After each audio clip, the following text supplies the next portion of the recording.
अभी जो हमारे गेस्ट हैं यहाँ पर पीछे बैक स्टेज पर, वो अभी तक जितने भी गेस्ट आए हैं उसमें से सबसे कम एज इनकी है। उनको आप सब गूगल बॉय ऑफ इंडिया के नाम से जानते हो। Please give a energetic and warm welcome to Kautilya पंडित।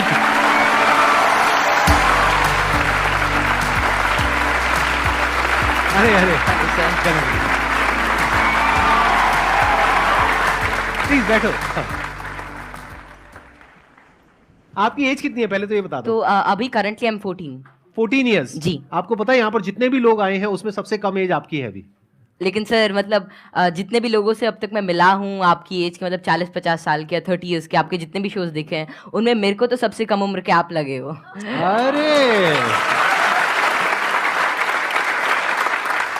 ये बताइए मेरे को कि आपकी ये शुरुआत कैसे हुई। जब मैं 5 साल का था तो मुझे लिखना पढ़ना कुछ नहीं आता था। फिर ऐसे ही था कि मैंने 10-15 दिन में ही मतलब लिखना पढ़ना, like all the alphabets and everything I learn them. तो उसके बाद गर्मियों की छुट्टियों की बात है, तो मेरे पापा जी एक स्कूल रन करते हैं छोटा सा गांव में, तो वहाँ पर मैं पढ़ता था। कहाँ के रहने वाले हो आप? मैं करनाल।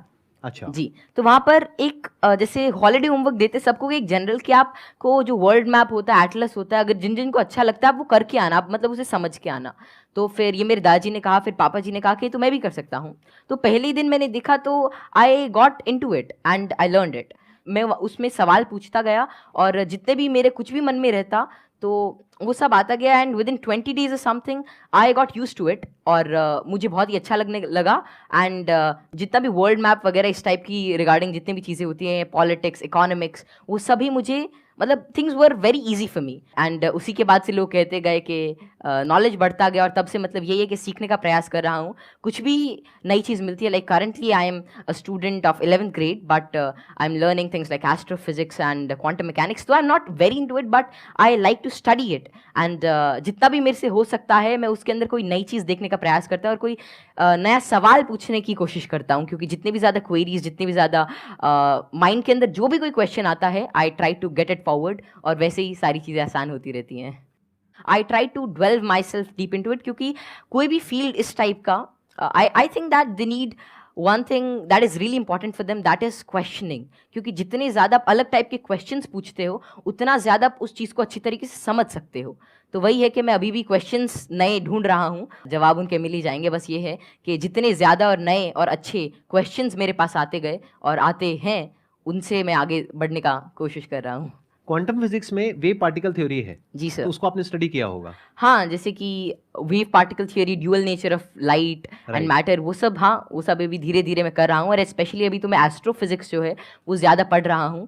और जैसे कि डार्क मैटर है, डार्क एनर्जी है, तो या फिर माइक्रोवेव रेडिएशन है, बैकग्राउंड रेडिएशन, एक्सपैंडिंग यूनिवर्स, ये सारी चीज़ें मुझे काफ़ी इंट्रीग करती हैं, और इनके बारे में मैं कुछ रिसर्च पेपर्स और अलग अलग चीज़ें अभी स्टडी कर रहा हूँ। तो जीरो पॉइंट फील्ड के बारे में भी आपने कुछ स्टडी करी है? नहीं, अभी ज़्यादा नहीं। अभी मैं जनरली जैसे अभी मैं टाइप 1A सुपरनोवा और उनके जो एक्सपेंशन है, लाइफ साइकिल ऑफ स्टार, उनके बारे में अभी मेरी रीसेंट स्टडी चल रही है। मैंने आपकी यूट्यूब पर एक वीडियो देखी थी जिसमें एक न्यूज़ एंकर आपसे कुछ पूछ रही थी और आप एक एक करके सारे सवालों के जवाब दे रहे थे।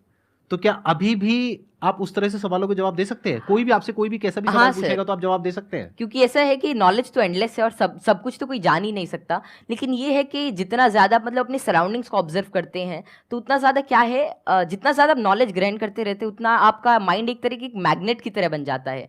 और उसके बाद कोई भी इंफॉर्मेशन, कोई भी चीज़ वो आपको आती रहती है। और ऐसा है कि बहुत सारी चीज़ें मेरे को नहीं भी पता होती और मैं उनको सीखता हूँ। अगर मानो कोई नई चीज़ मेरे को आज पता चलती है तो मैं उसे सीखूंगा, और that would be like great for me. तो कोई भी चीज़ I always like to entertain and get new answers and new questions, क्योंकि उसी से ही एक नया फील्ड, एक नया पर्सपेक्टिव मेरे लिए ओपन हो जाता है।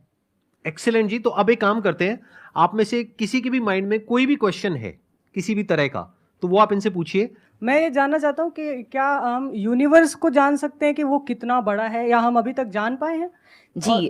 क्या तो क्या पैरामीटर्स हो सकते हैं उसको नापने के लिए? जैसे कि हमने सुना है कि लाइट ईयर्स होते हैं। जी जी। पर वो कितना बड़ा है, क्या हम इमेजिन कर सकते हैं, या हम एक्चुअली में उसे प्रैक्टिकली पता कर सकते हैं क्या? तो जो यूनिवर्स की जो एक्सपैंडिंग यूनिवर्स थ्योरी थी वो एडविन हबल ने दी थी, और उनके अकॉर्डिंग जो अभी यूनिवर्स की जो एज है वो नियर अबाउट 13.9 बिलियन ईयर्स है, और उसी रेट से अभी एक्सपैंड कर रहा है। तो यूनिवर्स जो अभी हमारी थियोरी है यूनिवर्स के जो मोस्टली एक्सेप्टेड है, that is of expanding universe. अभी के हिसाब से हबल कांस्टेंट होता है दैट इज 65 मेगापास्क। तो जो डिस्टेंस ऑफ यूनिवर्स है that is h times d, तो वही 13.9 बिलियन टाइम्स लाइट ईयर। तो इतना भी हमारा एक एस्टिमेशन है कि इतना यूनिवर्स हो सकता है। जैसे आपने इतनी सारी नॉलेज गेन कर रखी है, क्या आप भूलते नहीं है चीज़ों को, या भूलते हैं? कब रिवाइज करते हैं? हम पढ़ते हैं तो हमें रिवाइज करना पड़ता है, अगले हफ्ते भूल और जाते हैं। रिवाइज करने के आपके बाद साथ भी भूल ऐसा जाते हैं, एक्चुअली ऐसे ही होता है ना? Yes sir. अगर आप किसी चीज़ को अच्छी तरीके से देख लेते हैं, उसे समझ जाते हैं, तो उसकी एक आउटलाइन आपके दिमाग में रहती है और फिर आपको उसे ज़्यादा रिवाइज करने की ज़रूरत नहीं रहती। तो वही है कि किसी भी चीज़ का कॉन्सेप्ट रहता है, तो अगर आपको वो समझ में आ गया तो information is just like, I think that information is not the main part. If you understand the thing properly, फिर आपको वो सारी चीज़ें आसानी से याद रहती है, आपको कोई उसके लिए एक्स्ट्रा एफर्ट्स नहीं करने पड़ते। सर पूछ रहे थे, बोल रहे थे ना कि मैं मैटर के बारे में स्टडी कर रहा हूँ, तो मैं ये जानना चाह रहा था कि जो इलेक्ट्रॉन प्रोटॉन है इनका मतलब सबसे पहले किसने बताया था इनके बारे में? तो इलेक्ट्रॉन की जो डिस्कवरी थी, तो यार 9th क्लास की एनसीईआरटी में मिल जाता है। तो जो इलेक्ट्रॉन की डिस्कवरी थी वो जे थॉमसन ने करी थी, और प्रोटॉन जो मिला था वो रदरफोर्ड के एक्सपेरिमेंट से हमने डिड्यूस किया था। और चैडविक ने, मतलब जेम्स चैडविक ने जो बेरिलियम की, मतलब जो रेडियो एक्टिव सोर्स से डीके को स्टडी किया था, उससे न्यूट्रॉन के बारे में पता चला था। ये तो बहुत बेसिक क्वेश्चन है भैया, कुछ अच्छा पूछो। थोड़े अच्छे क्वेश्चन पूछो, क्या पूछ रहे हो आप लोग यार? टोटलिया, अब मुझे आपसे एक क्वेश्चन है कि आप जितने सेलिब्रिटी से मिलते हो, तो आप इतने जो मिलने से पहले जो बात करने का जो एक होता है नर्वसनेस, इसको कैसे दूर करें? आप जैसे संदीप सर से बात कर रहे हो और बड़े बड़े आप सेलिब्रिटी से मिले हो, तो आप किस तरह से इतना एक्सपीरियंसली आप बात कर लेते हो किसी से?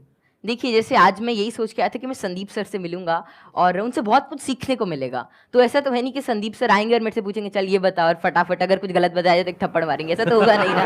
मतलब प्यार से बात करेंगे और अपना आशीर्वाद देंगे, कुछ अच्छा नई चीज़ शेयर करेंगे। तो वही है कि आप मतलब एक फ्री एंड पे रहें, और जहाँ पर भी आप मतलब अपने से आप सच जो है वो एक्सपेक्ट करें कि अगर मैं कहीं से सच बोल रहा हूँ तो थिंग्स वुड गेट ईजी, और make it easy in your brain. और हर जगह से अगर आप कुछ अच्छा सीख करने की कोशिश करते हैं, ट्रुथफुल रहते हैं, तो आप में nervousness is just a state of mind, और ये बस चला जाता है, जस्ट मिराज। तो बस संदीप सर हैं, आज इनसे बहुत कुछ सीखने को मिलेगा, आप सभी से आज बहुत कुछ सीखने को मिलेगा। तो आप ऐसा कुछ एक अपना परसेप्शन रखिए और फिर सारी चीज़ें आपके लिए आसान हो जाएंगी। मेरा ये क्वेश्चन है कि जैसे चंद्र ग्रहण लगता है, सूर्य ग्रहण लगता है, तो उसका कैसे पता लगता है कि वो कब लगेगा और किस टाइम में लगेगा, या कितना, उसका कैसे पता लगता है? ये तो पता है कि वो क्यों लगता है, बट इसका कैसे पता लगता है कि अब लगेगा, या कैसे, उसका क्या होता है?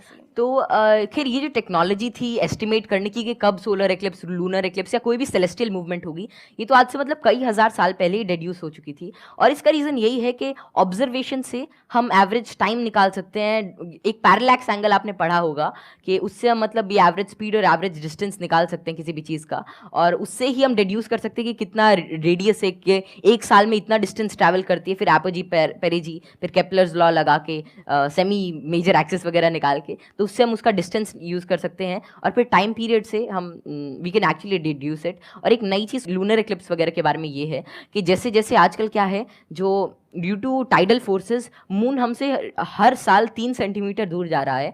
तो बहुत हज़ारों सालों बाद ऐसा होगा कि सन तो उतना ही रहेगा लेकिन चांद जो छोटा हो जाएगा, तो उसके बाद मतलब एक्लिप्स जो होगी वो जिसे आजकल टोटल होती है उतनी नहीं होगी। तो ये estimation it is done by using observation.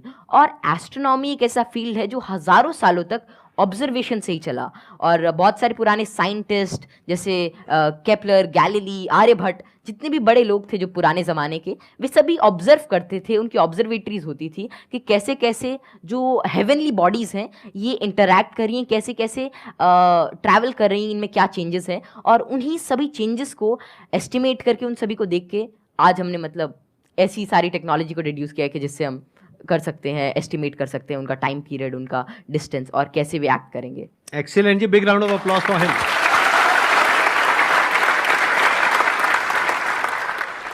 मैं ये पूछना चाहूँगा, जैसे यहाँ पर बैकग्राउंड हमारा होता है तो लोग कहते हैं कि इंटेलिजेंस जेनेटिक होता है, काफ़ी मतलब कि उसको बढ़ाने में बहुत ज़्यादा नहीं हम लोग कर सकते हैं। तो आपका इस पर क्या व्यू है कि इंटेलिजेंस, जैसे IQ टेस्ट भी आप बार बार दोगे तो आपका IQ का स्कोर बढ़ने लगेगा उसमें, तो आपका इसमें क्या कमेंट रहेगा कि इंटेलिजेंस के लिए आप क्या व्यू रखते हैं? ये ना बहुत इंटरेस्टिंग क्वेश्चन है जी सर। और मैं ये क्वेश्चन के आंसर से पहले एक बार, अगर आपके पेरेंट्स आए हुए हैं, आपके फादर हाँ आए हाँ, हुए हैं पापा यहाँ जी पर, आए हुए हैं। मैं एक बार उनसे भी कुछ बात करना चाहूंगा। एक बार उनको माइक दीजिए। मैं आपसे ये जानना चाहूंगा कि आपके जो बेटे हैं ये तो सबको पता है कि किस तरीके से चीजों को याद रखते हैं, किस तरह से एक्सप्रेस करते हैं। क्या आप भी इसी तरीके से चीजों को याद रख पाते हैं? पहले तो बहुत बहुत धन्यवाद जो आपने माइक दिया, और जो आपके आज दीदार हुए। हम बहुत दिनों से कुछ एक गिने चुने शख्सियत ऐसे जिनसे नहीं मिल पाए, उनमें एक संदीप माहेश्वरी थे, और जैसे ही कौटिल्य को पता लगा कि उनसे मिलने का मौका मिलेगा, ये बहुत ज़्यादा एक्साइटेड था आपसे मिलने के लिए। Thank you. मेरे पिताजी भी काफ़ी इंटेलिजेंट व्यक्ति थे, कौटिल्य भी इंटेलिजेंट है, और हम बीच की पीढ़ी हैं। थोड़ा सा मैं कुछ कम हूँ, ये दोनों दादा पोता थोड़े ज़्यादा। बहुत ऐसे बच्चे हैं जो मेरे से बहुत ज्यादा इंटेलिजेंट है, मेरे को लगता है, जिनकी बात करने के ढंग से, जो इतने ज्यादा, आपने छोटे बच्चे को देखा होगा, वो बहुत अच्छे अच्छे सवाल पूछते हैं, मतलब वे कुछ भी पूछ लेते हैं, और मतलब आपको लगता है कि अरे नहीं, ये तो इससे मतलब एज से बहुत ऊपर की चीज़ है, मतलब या तो आप किसी और मूड में होते हो, और हम उसे इग्नोर कर देते हैं। तो जैसे जैसे हम सवाल पूछते हैं, उतना ज़्यादा हमारे अंदर एक मतलब चीज़ों को जानने के लिए एक चाह रहती है, और अगर हम वो उस क्यूरियोसिटी को कर्ब नहीं करते हैं, तो उतनी ही ज़्यादा मतलब वो बाद में सवाल पूछता है, उसके एक इंक्विजिटिव ब्रेन रहता है, और curiosity something that drives this intelligence, and I don't think that there is such a great involvement of IQ and genetics. लेकिन हाँ, अगर आपका मन है कि कोई चीज़ जानने का, कोई चीज़ करने का, then it's all about will power, और कितना आप उसमें टाइम डिवोट करते हैं, कितना आप क्यूरियोसिटी और इंटरेस्ट से काम करते हैं। Because even Richard P Feynman said, it really doesn't matter कि how much you know, but it matters कि आप कैसे चीज़ों के बारे में सोच रहे हैं, और कितना इन्फॉर्मेशन आपके पास है, कितना नॉलेज आपके पास है। It really doesn't matter until and unless you try to use that knowledge, और आप उस नॉलेज से कोई नई चीज़ को समझने का प्रयास करते हैं। और कोई नई चीज़ तभी आ सकती है जब आपके पास कोई नया सवाल होगा। आपने बड़ी अच्छी बात बोली कि क्यूरोसिटी हम सबके अंदर होती है, जी सर। लेकिन होता क्या है कि घर में जाकर के हम उल्टे पुल्टे क्वेश्चंस पूछते हैं, जबकि क्वेश्चंस उल्टे पुल्टे नहीं होते हैं। सामने वाले को समझ नहीं आता है तो उसके लिए उल्टे हो जाते हैं, तो वो उसको चुप करा देते हैं। हाँ, बच्चे को चुप करा देते हैं, और वहीं पे उसकी क्यूरोसिटी मर जाती है। उसके बाद में क्वेश्चनिंग खत्म हो जाती है, उसके बाद में वो रटना शुरू कर देता है। रटने में इंटरेस्ट तो आता नहीं है, तो ना तो अब रट पाते हैं ना समझ पाते हैं, बिल्कुल। दोनों तरफ से चले गए। तो अब मैं ये आपसे जानना चाहूंगा कि क्या बचपन में जब आपने क्वेश्चनिंग करी, इस तरह के क्वेश्चंस पूछते थे, शुरू में तो आपने अपने पेरेंट्स से पूछा होगा या अपने आसपास में जो लोग थे उनसे पूछे होंगे जी। तो क्या आपको सपोर्ट मिला? क्या उन्होंने आपको एनकरेज किया, या उन्होंने भी आपको यही कहा कि क्या फालतू के क्वेश्चंस पूछ रहा है? नहीं, जैसे I think I was fortunate enough कि जितने भी मैं सवाल पूछता, कोई ना कोई मेरा जवाब दे ही देता था। और ये बात शुरू ऐसी होती थी कि मानो कोई घर पे कोई बात चल रही है किसी भी चीज़ को लेकर, मानो दे टॉकिंग अबाउट के एक इकोनॉमिक क्राइसिस है देश में, तो मैं उसके अंदर मैं सुनता रहता था, या कोई भी ऐसी चीज़ हो रही है, कोई स्पेस मिशन जा रहा है, मैं सुनता रहता था, मैं चीज़ों को ऑब्जर्व करता था। और वैसे ही मेरे जो भी सवाल आते, I was fortunate enough to get their answers. और मानो अगर मेरे को उसका जवाब नहीं भी मिलता तो मैं पूरे दिन उनसे पूछता रहता। तो एक तो मैंने भी कसम खा रखी थी कि जवाब तो चाहिए ही, तो मैं खाते हुए भी यही पूछता, नहाते हुए भी यही पूछता, और जो भी काम करता मैं मतलब मेरे दिमाग में वही रहता जब तक वो रिजॉल्व नहीं होता। तो ज़्यादा मेरे को दिक्कत नहीं आई, और मेरे को जल्दी ही जवाब मिल गया। और अगर कोई ऐसा रहता तो मतलब मैं भी ठीक था, और मेरे family and everything they supported me really well. तो यहाँ पे वो जो पेरेंट्स मुझे अभी देख रहे हैं, उनके लिए एक बहुत बड़ा लेसन है कि अगर बच्चे कुछ क्वेश्चंस पूछते हैं तो उनके जवाब देने चाहिए, हमें पीछे नहीं हटना चाहिए। और अगर जवाब नहीं है तो हमें बोलना चाहिए, हाँ हाँ, विद ऑल दी हम्बलनेस कि भाई हमारे पास में जवाब नहीं है, आप खुद फिगर आउट करो जाकर। मतलब सर जब मैं छोटा था तो it was lean about like 2013 और समथिंग, और तब मतलब यही इंटरनेट बहुत कम था, और तो यही था कि कोई सवाल मेरे मन में आता, शायद वो नहीं पता रहता, तो मेरे पापा जी एक डोंगल आता था, मतलब वोडाफोन का, बहुत महंगा उसका रिचार्ज था, मतलब ऐसे मतलब अभी चला तो एक वीडियो देखने के बाद ही खत्म हो जाता था। तो फिर वो लाते, और मतलब मेरा जो भी सवाल रहता मेरे को उसका आंसर मिलता। तो ऐसे ही एटलस आती थी और कई सारी बुक्स थी, उन्होंने मेरी बहुत हेल्प करी। और अगर कभी मानो पर्सनल मतलब कोई और out of the box idea आता है, कोई क्वेश्चन आता, तो उसका जवाब मुझे किसी भी सोर्स से मिल जाता। Thank you ji, thank you Kautilya. Okay, pleasure meeting you. चलो मिलो।